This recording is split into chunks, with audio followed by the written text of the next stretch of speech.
I've just arrived in Segovia, got off the bus from the train station, and you see the Roman Aqueduct behind me. The aqueduct was built by the Romans about the end of the 1st century AD and carried water from a mountainous region about 10 miles away to the city of Segovia. The most magnificent portion of the aqueduct is the bridge which we see here. The columns and arches consist of over 20,000 granite blocks, which are held together only by the force of gravity. There is no mortar or cement. At the highest point, the bridge ends and the water is channeled underground through the city. This aqueduct bridge is one of the largest and best preserved of its kind. The underground channels were replaced with concrete pipes in 1929, and the bridge itself has undergone restorations.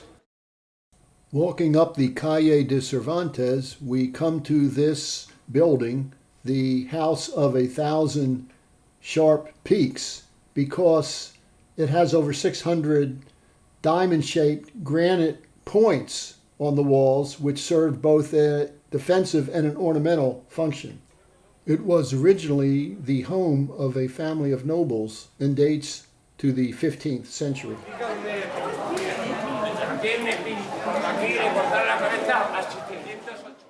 Close by is another 15th century palace. Originally, the tower extended upwards, but Ferdinand and Isabel ordered these towers, which were numerous throughout the city, to be lopped off in order to prevent the feuding that went on between the different noble families. The exterior walls are covered in plaster, which is scratched to produce a geometric ornamentation. This was a mudéjar style and was principally used in Segovia.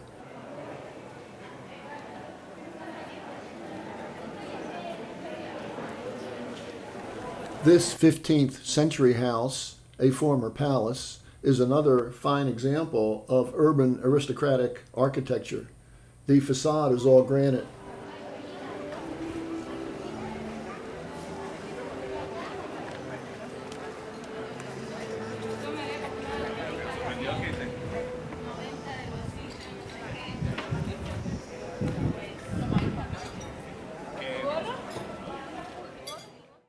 This statue, erected in 1921, commemorates the 400th anniversary of the death of Juan Bravo.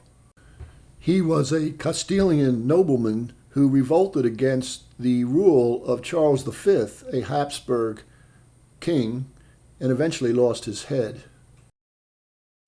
The Church of San Martin dates from the 12th century. Notice on the left the beautiful Romanesque atrium. Actually, I'm on the Plaza de San Martin in Segovia, carrying my bags to the hotel. Behind me, you see a tower that was truncated, like so many of them in this town. I'm now on the Plaza Mayor in Segovia. Behind me is the City Hall, and we can see the whole square here. And now coming into view is the Cathedral of Segovia. It took about 200 years to build.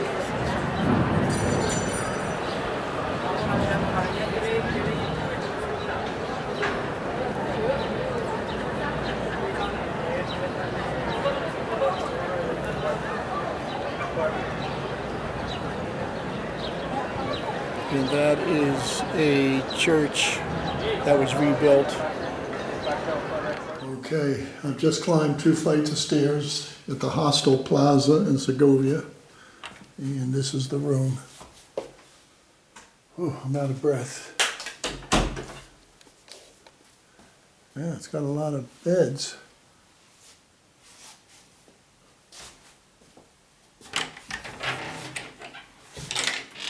Wow. Oh, this is pretty swanky compared to what I've been through before. All right, let's get my afternoon moving. This was the royal prison. The lane on the left here leads into the old Jewish quarter, which was thriving in the 1400s. The lanes are very narrow and winding, unlike the rest of the city. The Jews would have lived in the apartments here which they rented, and usually they were 2 stories high. This plaque identifies places of importance in Jewish history, and in fact they are shown throughout 22 cities in Spain where there was an important Jewish presence. The plaque is in the shape of the Iberian Peninsula and has the words on it, Paths of Sepharad, which was the name the Jews called Spain, and also the words Network of Jewish Quarters. The building houses currently the Jewish Didactic Center, and the building was once the home of Abraham Senior, one of the most distinguished Jews in Segovia in the 1400s, an accountant to the royal family. Now, if I understand the map, this building was originally the major synagogue in the Jewish quarter, and now it houses a church of Corpus Christi. The synagogue was first mentioned in the 1300s. Here another marker designates the Jewish quarter, which was located lower down on the hill and thus less desirable. And this is the Gate of the Sun. In walking through the gate outside the old city walls, we overlook the valley of the Clamorous River, where out there was the old Jewish cemetery, which I was not going to climb down all the steps and walk over there in the hot sun. Well, in 1420, the synagogue we just saw was expropriated by the Christian community, and a new synagogue appeared, first mentioned in 1476, which is behind me. It's not a synagogue now, it's owned by Jesuit nuns. And we come to this square, Merced Square, which also had an old synagogue at one time, the Vieja Synagogue. This building is referred to as the House of the Jew. Now behind me is the Museum of Segovia, but once upon a time, this was the old Jewish slaughterhouse. Well, I would have hated to work in something like that. There's another view of that building, the old slaughterhouse.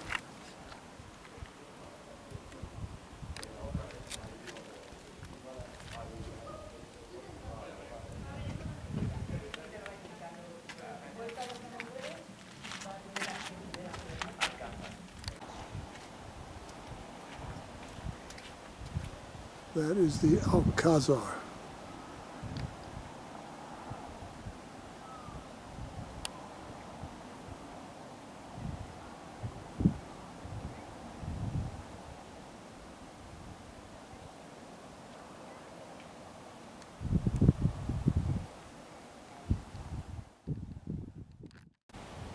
There we see the St. Andres Gate. This gate dates back to about 1100, although it was renovated a couple centuries later. It originally served as the gate into Segovia's Jewish quarter. Here we see the old medieval walls, some of which were restored. This sign denotes the principal street of the old Jewish quarter, where the Jews lived until their expulsion in the year 1492.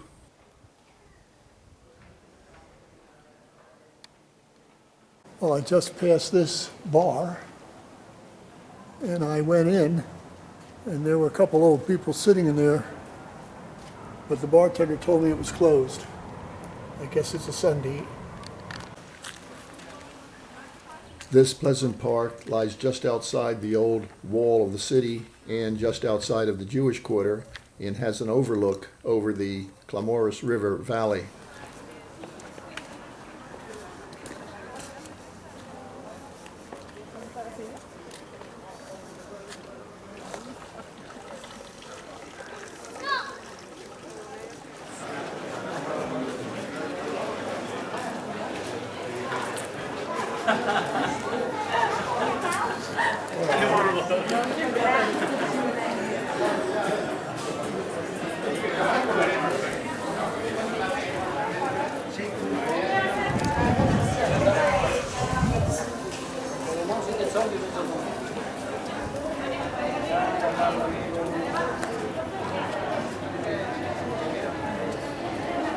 Below the aqueduct is Segovia's most famous restaurant, the Maison de Candido, which specializes in roast suckling pig, or cochinillo asado.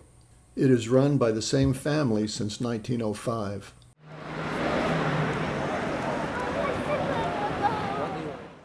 In the niche high above is Segovia's patron saint, the Virgin of the Francisla, which used to house, in Roman times, a statue of Hercules.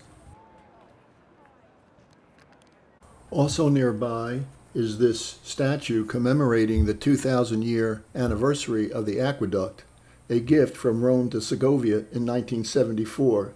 It's a replica of the original in the Capitoline in Rome.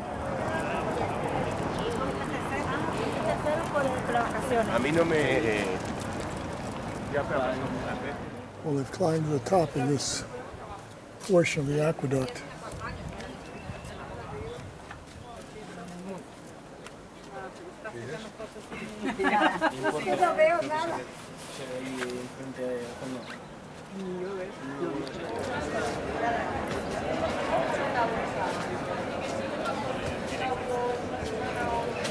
As the sun begins to set, I'm back on the Plaza Mayor and ready to embark on a final walk of the day.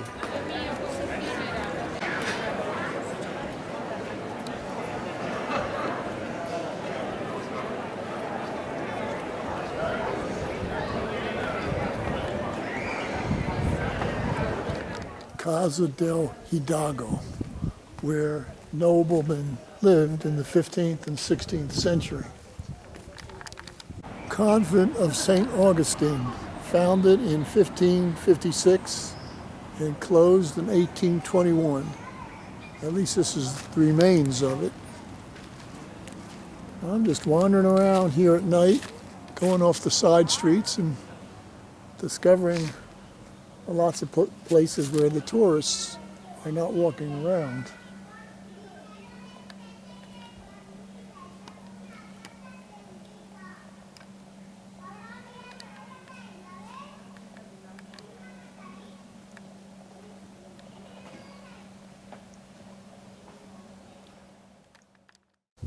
The Church of San Sebastian behind me is from the 12th to 13th centuries.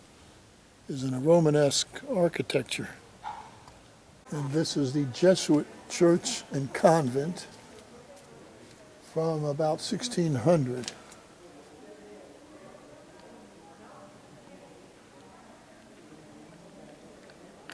Antonio Machado was one of Spain's greatest poets who ended up being exiled to France as a result of the Spanish Civil War. And as you can see, we are back in the Plaza Mayor.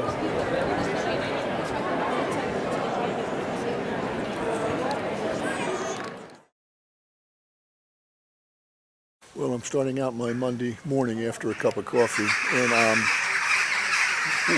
standing in front of the St. Andrew's Church from the 12th century, which has a magnificent steeple made out of brick. And I'm now on my way to visit the Alcazar. Here in the valley of Eresma is the Church of San Marcos. Here's where I really would like to have 4K camera. There in the middle is the Church of Veracruz. This 13th century Romanesque church is called Veracruz, or True Cross, because centuries ago it housed a relic, a wooden fragment of the cross, supposedly. Up at the top is Zamoramala.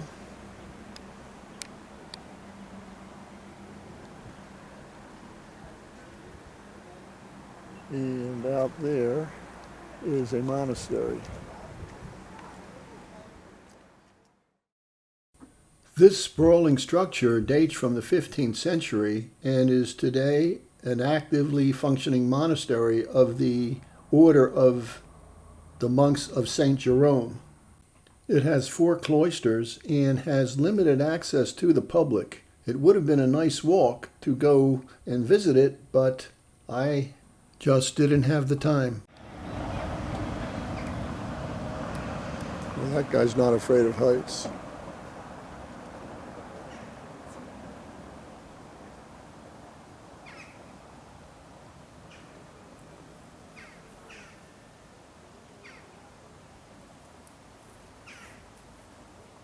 So we see the monastery.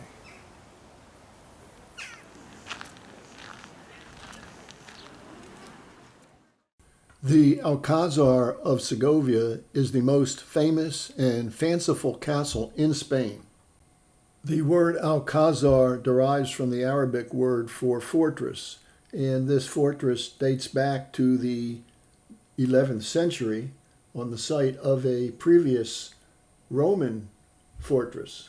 During the Middle Ages, it served as a palace for the Castilian monarchs. Then after that, it served as a prison for 2 centuries, and then a Royal College of Artillery school, until it was ravaged by a fire in 1862. After the fire, the Romantic movement was sweeping Europe, and the architects who restored the Alcazar chose to emphasize and exaggerate certain aspects of it, not for the sake of historical authenticity, but for a fanciful, magical type of a place like Neuschwanstein in Bavaria. Well, I'm about to enter the Alcazar.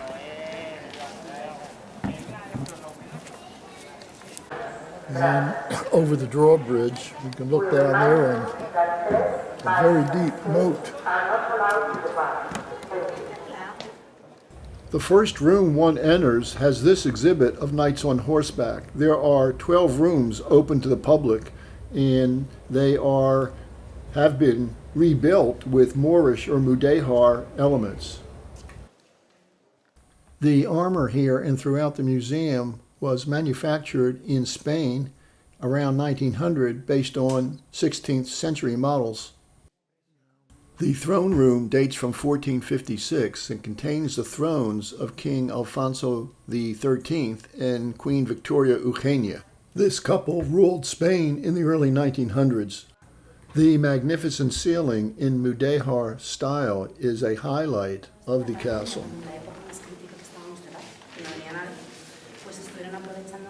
And there's a portrait of Isabel the Catholic and Ferdinand.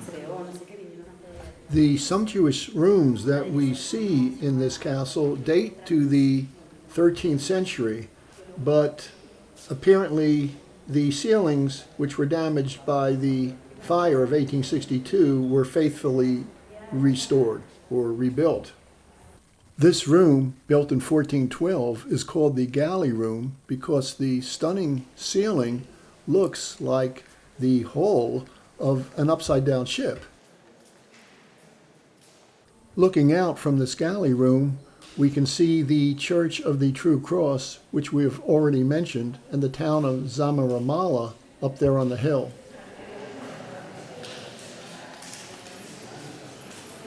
And this mural shows Isabel the Catholic being proclaimed Queen of Castile and Leon in 1474 in the main square of Segovia.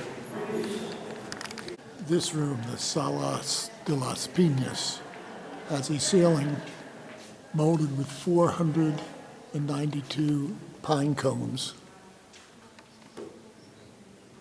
And the inscription below the frieze states that this room was ordered by the Prince Henry IV, etc.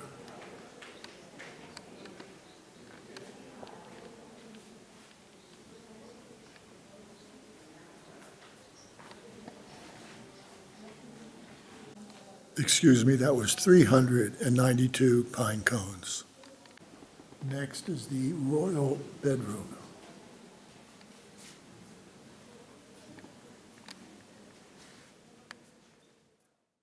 In the Hall of the Monarchs sits this little statuette of Pelayo, the first king of the Reconquista, which began in 711.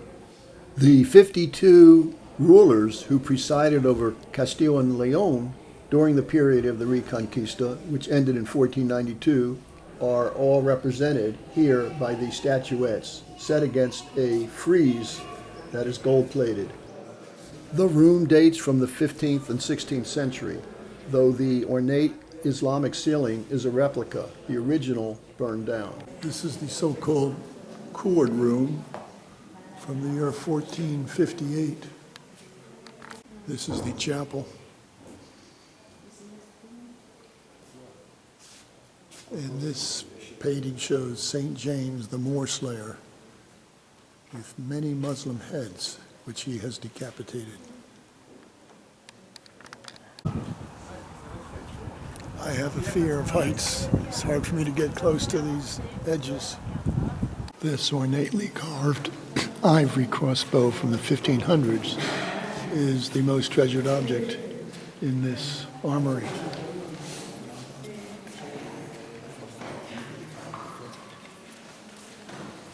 All right, well, I'm leaving the Alcazar, and I guess my last big sight here in Segovia and in my entire trip, since it's ending tomorrow morning, will be the cathedral. I believe there are 24 of these bronze plates in the floor to guide people along the path of the aqueduct once it went underground and ran all the way to the Alcazar.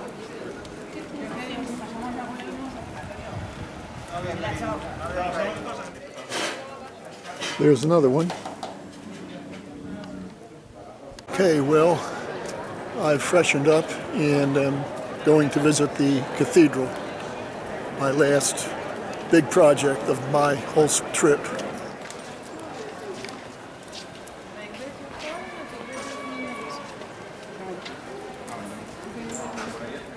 The cathedral dates to the 1500s and is the last Gothic cathedral that was built in Spain. This was the time when the Renaissance was arriving, and in fact the dome above is a feature of Renaissance architecture. I've seen so many churches, cathedrals, museums. I know in a few months they'll all be amalgamated into one blur. I'm entering the Chapel of the Conception. Oops, and the lights just went on. The central statue depicts Mary of the Apocalypse, and she is pregnant. The devil is licking his chops. And the devil has the horns of a bull.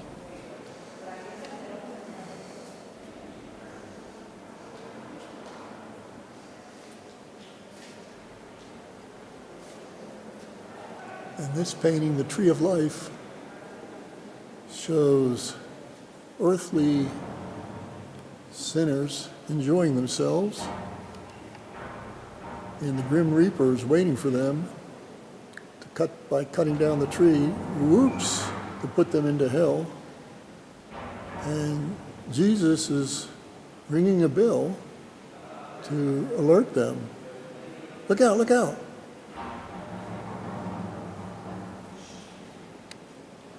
The gate into this chapel is made of mahogany wood imported from colonial America.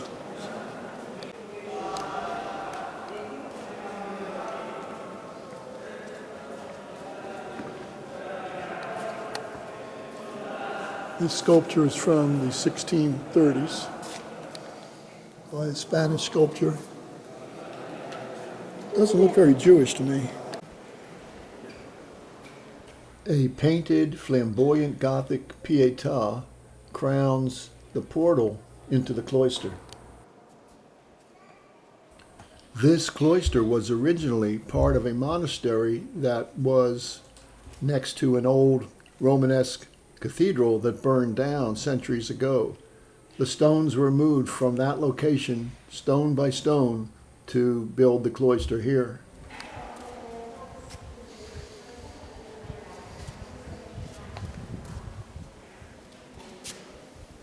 This fishing line must be to prevent pigeons from coming in here.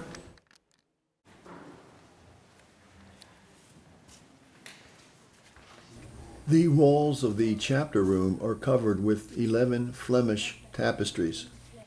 They depict scenes of Queen Zenobia of Palmyra, who rebelled against Rome in the 3rd century AD. The amazing coffered ceiling in white and gold was carved in 1559 and adds grandeur to the room.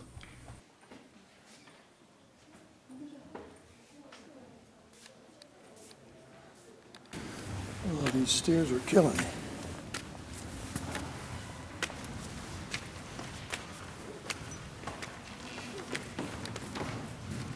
This is a tapestry room. Up above, we can see the Gothic style of fan vaulting.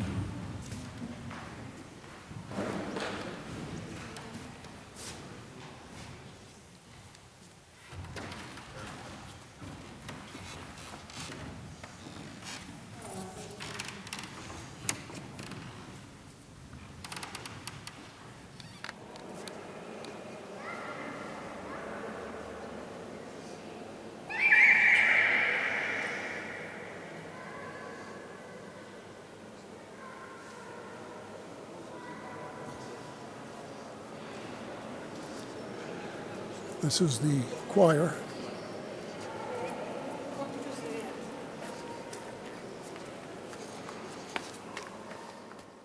The wooden stalls actually came from Segovia's previous cathedral, which stood next to the Alcazar and was destroyed during war.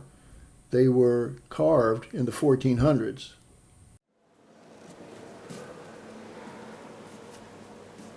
And that is the bishop's chair there.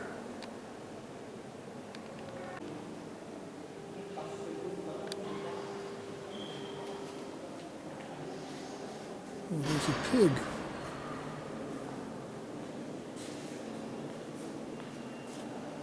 And this gilded cart must be for the festival of Corpus Christi, when a Holy Communion wafer is placed in the top and it's paraded through the streets.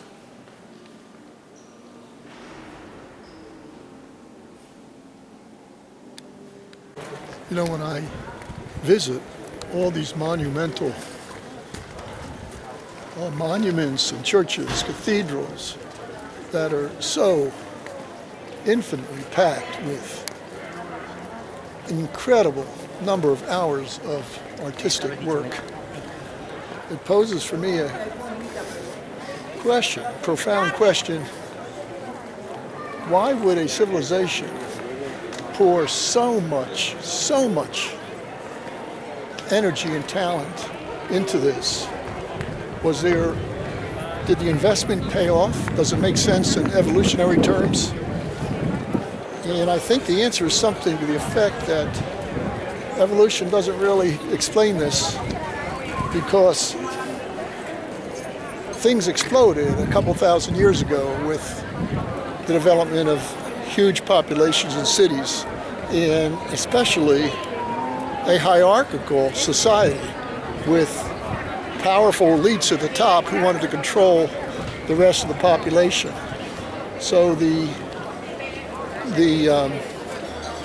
religious elites, in cahoots with the ruling monarchs, had the power, and they would hire the artists to further ensure their power. You have to wonder whether the artists themselves really were expressing a deep-seated spiritual feeling. Did Johann Sebastian Bach compose his music because this is where his money came from, or because he really felt it? Anyway, that's enough pontificating. All right, I've stepped out this evening for probably is going to be my last touristy exploration. So behind me is the convent of Santo Domingo Guzman and the Tower of Hercules on the top. And here I'm in the Holy Trinity church, or outside of it.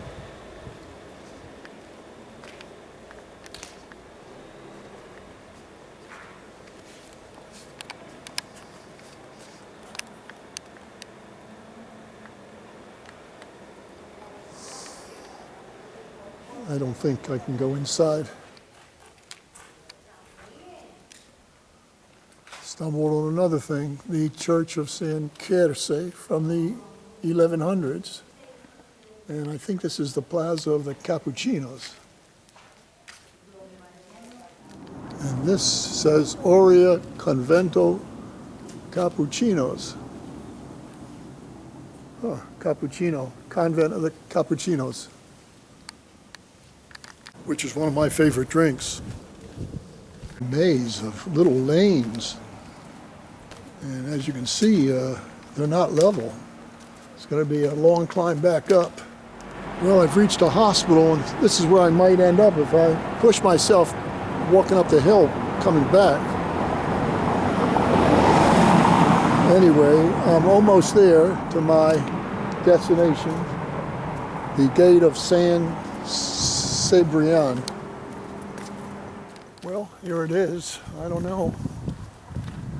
Let's walk through it at least. It's like continuous traffic coming through here. All right, I've walked through it, and I'm certainly not walking down, way down there into that valley. So, I think I'm going to take the stairs to the top here.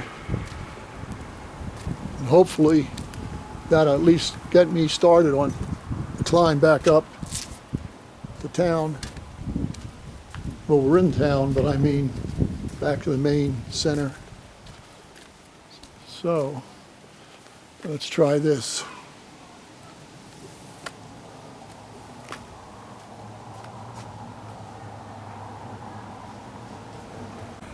Oh, maybe this is why Spaniards don't seem to belong to gyms so much. If I lived here and was walking like this all the time, I wouldn't belong to a gym either. But I sure would have one of those Apple Watches or something in case I dropped. The old city wall behind me still encircles the city of Segovia and is well preserved. Originally, there were 5 gates, of which 3 survive, and the one that we just went through is one of those.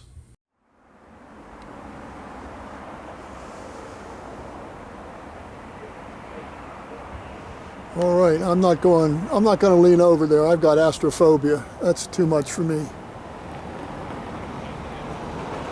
So,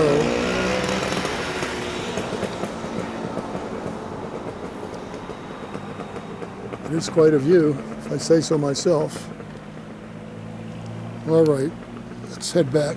Well, I'm going to take this route, this footpath, even though it's not on Google map directions. Nicholas, Church of St. Nicholas. And this is the palace of the Count and Countess Lancia. You know, I think if you looked on a map, an aerial view, it would not seem like a large town. It's very condensed. But it's up and down with stairways and narrow lanes. Not conducive to bicycling, that's for sure. That's an attractive looking house. House of Don Carlos de Lecia, who lived and died in this house, 1926. All right, do I go straight or do I turn left? Well, I'm back on the Plaza Mayor, resting after that walk and munching on grapes. Next to my hotel was a tapas bar that was filled with lively Segovians. And so at 9 p.m., I decided to enter that bar, mustered up my courage, and walked in. No me? Julio. Julio. Julio. Yo, Harvey. Okay, this is a tapas bar. For the price of one beer, the bartender offered me free tapas. I could see why these places are so popular with the locals. Contrary to the touristy restaurants, they are dirt cheap. That's it for Segovia for tonight. This concludes my fourth and final video of my trip to Spain. The next day, I headed to Madrid, where I caught my flight back to Miami. Thank you for watching.